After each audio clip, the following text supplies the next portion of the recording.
तो देश के प्रधानमंत्री ने टेलीविजन पे बोला, भैया ये बाद में करो, बाद में करो। देश के प्रधानमंत्री ने टीवी पे बोला 22 दिन की लड़ाई, 22 दिन में ये कोरोना के खिलाफ जो युद्ध है हम जीत जाएंगे। याद होगा आपको, याद है आपको, यह भी याद होगा कि इस देश के प्रधानमंत्री ने कहा, आप सबसे कहा, कोरोना से लड़ने के लिए थाली बजाओ,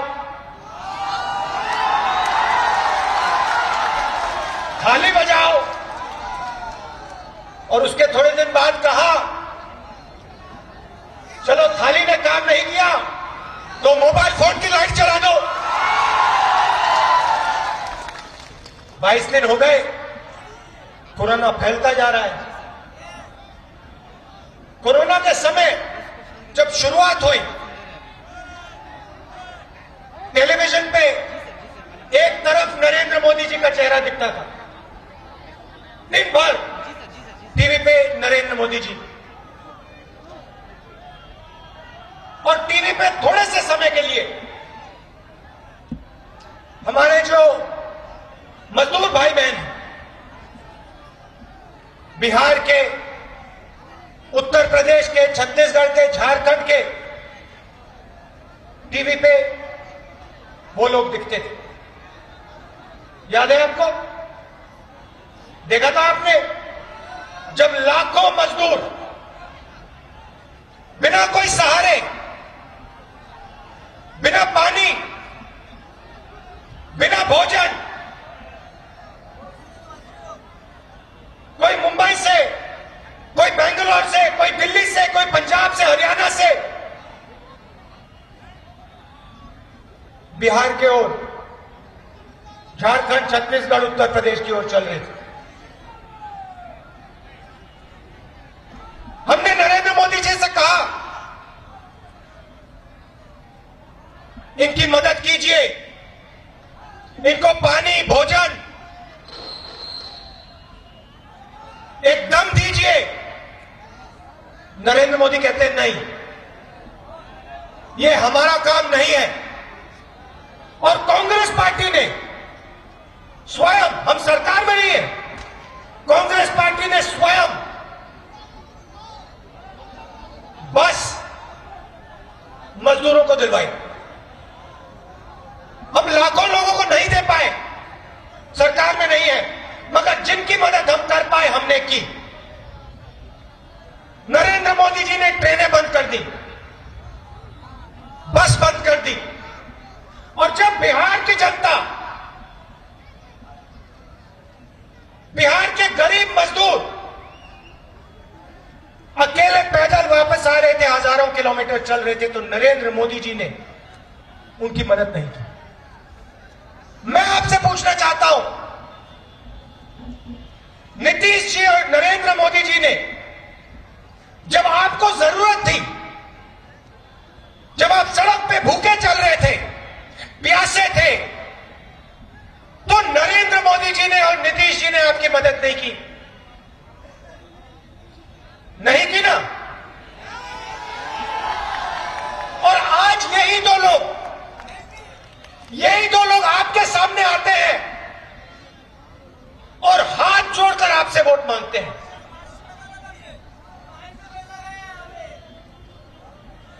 इतनी भी शर्म नहीं है इनमें? जब आपको जरूरत थी, कहां थे ये? नीतीश जी कहां थे? नरेंद्र मोदी कहां थे?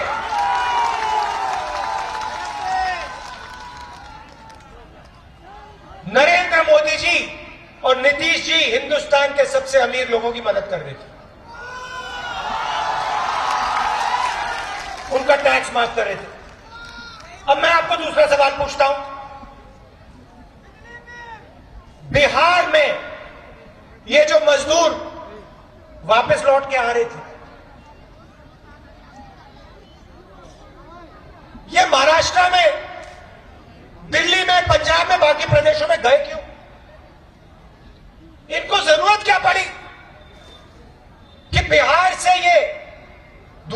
प्रदेशों में गए, वापस आए भूखे थे प्यासे थे, ठीक है, मगर आपने मजदूरों को वापस आते हुए देखा? आपने मजदूरों को पंजाब लौटते तो नहीं देखा ना, हरियाणा लौटते तो नहीं देखा ना, कर्नाटक लौटते तो नहीं देखा ना, बिहार लौटते देखा? क्यों? क्योंकि बिहार के ऊपर नीतीश जी ने और नरेंद्र मोदी जी ने आक्रमण कर रखा है। अब बात समझिए, कटिहार में पानी की कोई कमी है क्या? यहां हर साल बाढ़ आती है, हर साल आपको नुकसान होता है, सही बात है। नरेंद्र मोदी जी ने, नीतीश जी ने इसके बारे में क्या किया, मुझे बताओ। आप देश को 30% मक्का देते हो, सही बात है, आपको सही दाम मिलता है? सही दाम दिलवाने के लिए नीतीश जी ने और नरेंद्र मोदी जी ने क्या किया, बताओ। तो अगर कटिहार के किसान को, बिहार के किसान को सही दाम नहीं मिलेगा, अगर उस खेत का फायदा उसे नहीं मिलेगा, अगर यहां पे फूड प्रोसेसिंग प्लांट नहीं होगा, मक्के को प्रोसेस करने का प्लांट नहीं होगा, तो बिहार का मजदूर, बिहार का गरीब, बिहार का किसान क्या करेगा? उसके सामने एक ही रास्ता है, दूसरे प्रदेशों में जाकर रोजगार ढूंढना। अब यहां पे हजारों युवा खड़े हैं। मुझे याद है 6 साल पहले नरेंद्र मोदी जी हर मीटिंग में जाते थे, कहते थे भाई और बहनों 2 करोड़ युवाओं को मैं रोजगार दूंगा। याद है? जो सब यहां युवा खड़े हैं, याद है, भूल गए? याद है। नीतीश जी ने भी आपसे वायदे किए थे रोजगार के, कहा था ना बिहार को बदल दूंगा, बिहार में विकास लाऊंगा। अगर नीतीश जी ने अपना वायदा पूरा किया होता, अगर मोदी जी ने वायदा पूरा किया होता, तो बिहार में 2 में से 1 युवा बेरोजगार क्यों है? यहां पे कोई एक युवा है जिसको नीतीश जी ने रोजगार दिया हो? कोई है? अब पहले नीतीश जी और मोदी जी मीटिंग में जाते थे, कहते थे रोजगार देंगे, 2 करोड़ रोजगार देंगे हर साल। दूसरी तरफ नीतीश जी कहते थे मुझे वोट दो, रोजगार दूंगा। और अब आए हैं, इस बार आए हैं वोट मांगने, और जब उनसे युवा पूछता है भैया हमें रोजगार दे दो, तो नीतीश जी कहते हैं, उनको धमकाते हैं, कहते हैं मैं देख लूंगा, मीटिंग से बाहर भाग जाओ, निकलो यहां से। इसका क्या मतलब?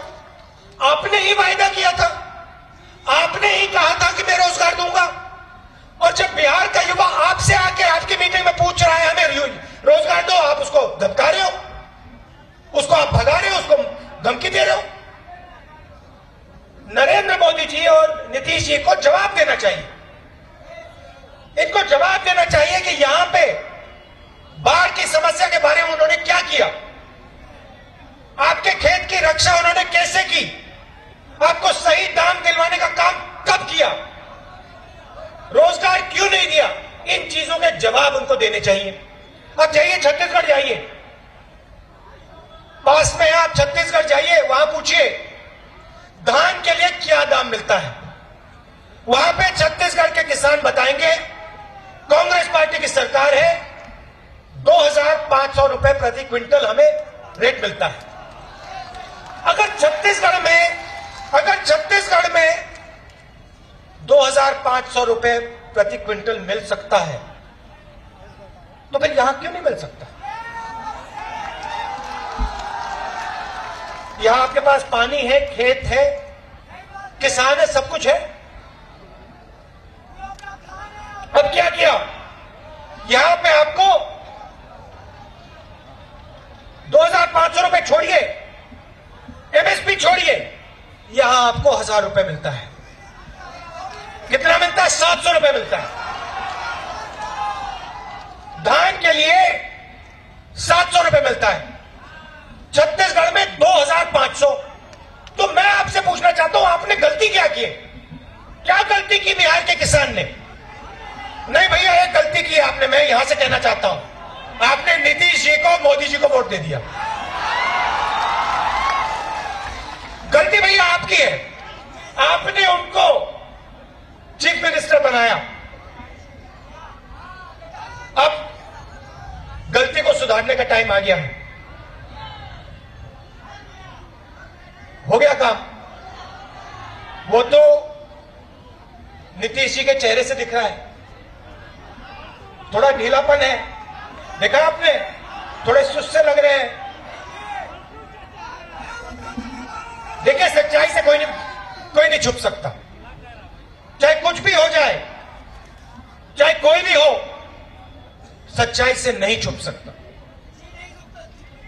बाहर सच्चाई बाहर आती है। मैं उदाहरण देता हूं। कुछ दिन पहले मैं पंजाब गया। नरेंद्र मोदी जी ने जो 2006 में बिहार में किया गया, मंडियों के साथ, एमएसपी के साथ यहां जो किया गया, वो नरेंद्र मोदी पूरे देश में कर रहे हैं। यहां पहले मंडी हुआ करती थी, यहां सही एमएसपी मिलती थी, उसको रद्द कर दिया, और वो पूरे देश में नरेंद्र मोदी कर रहे हैं। मेरा वहां दौरा पड़ा। दौरे के बाद मैंने टीवी में देखा, अखबार में देखा कि दशहरे पे पंजाब में रावण को, कुंभकर्ण को नहीं जलाया जा रहा है, मेघनाथ को नहीं जलाया जा रहा है। मैं दशहरे पे नरेंद्र मोदी को, अंबानी जी को और अदानी जी को जलाया जा रहा है। अब आप बताइए, अब ये पंजाब के किसानों ने ये क्या किया? नरेंद्र मोदी जी वहां जाते थे, कहते थे मुझे समर्थन दो, मुझे वोट दो, मैं किसानों की रक्षा करूंगा, मैं छोटे दुकानदारों की रक्षा करूंगा। 8 बजे रात को, अब याद रखिए, 8 बजे रात को नरेंद्र मोदी जी टीवी पे आए थे। याद है? 500 रुपए, 1000 रुपए रद्द किए थे उन्होंने, याद है ना?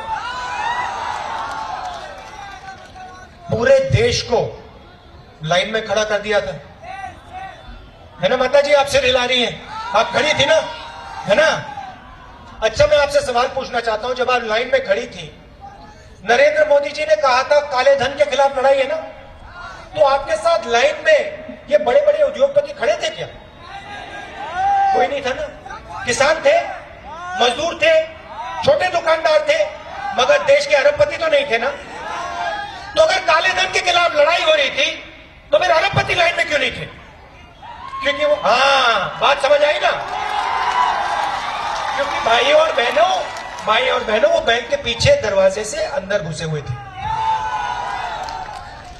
नोटबंदी का लक्ष्य था कि आपके जेब का जो पैसा है, आपकी कमाई का जो पैसा है, बिहार के गरीब किसान का, छोटे दुकानदार का वो पैसा आपके जेब में से पहले 2 स्टॉप, बस स्टॉप होते ना, 2 स्टॉप वाली बस थी वो।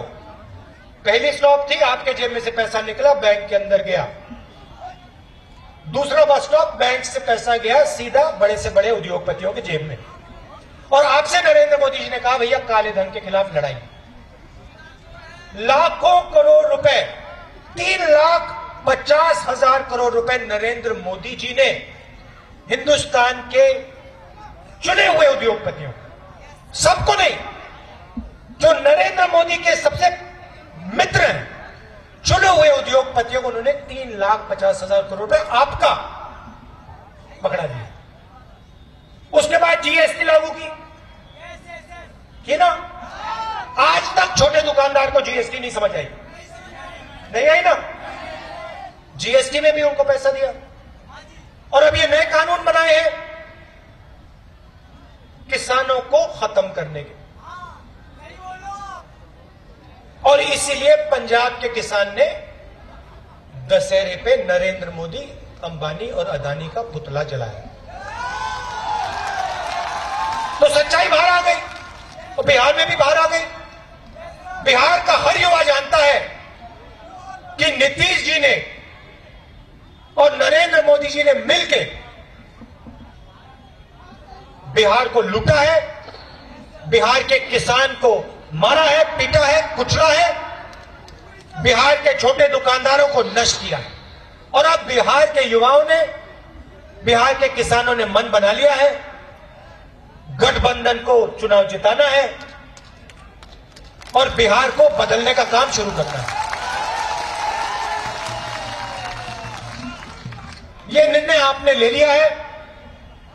मैं आपको यहां मैसेज देने आया हूं कि बिहार में गठबंधन की सरकार बनेगी तो वो सबकी सरकार होगी।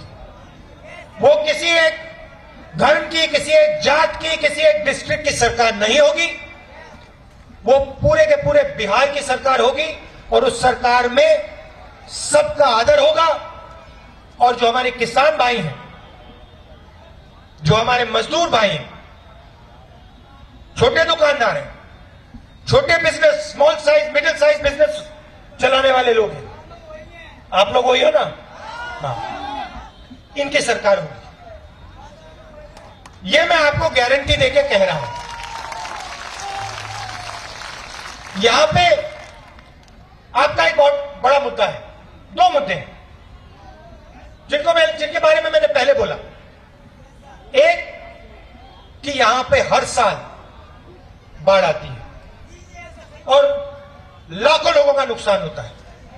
और दूसरा, जो आप यहां पे उगाते हो, मक्का हो, धान हो, उसकी प्रोसेसिंग यहां नहीं होती है।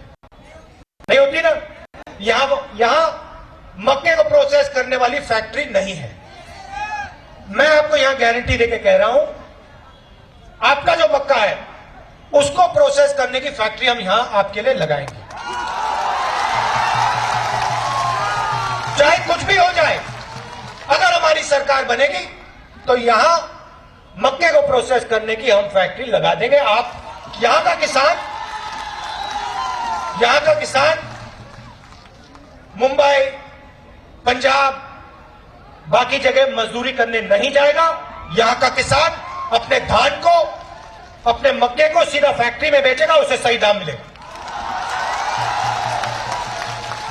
और जो बाढ़ की बात मैंने बोली, हमारी पूरी कोशिश होगी कि हम जो आपका महानादा का प्रोजेक्ट है उसे हम जल्दी से जल्दी पूरा करने की कोशिश करेंगे। बड़ा काम है, छोटा काम नहीं है, मगर अगर नियत सही होती है तो कोई भी काम करा जा सकता है। तो मैं आपको यहां कह रहा हूं कि ये दो चीज हम आपके लिए करने की कोशिश करेंगे। अब गर्मी का समय है, आप दूर दूर से आए हो, मैं आपको दिल से धन्यवाद करना चाहता हूं। आपने इतना प्यार मुझे दिया,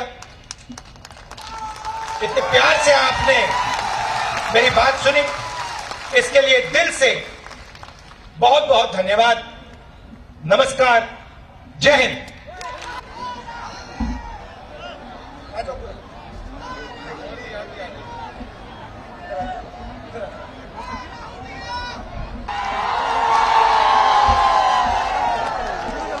नमस्कार, मैं हूं मानक गुप्ता।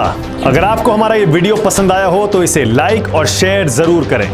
और हां, हमें सब्सक्राइब और फॉलो करना ना भूलें ताकि आप देश और दुनिया की कोई खबर मिस ना करें।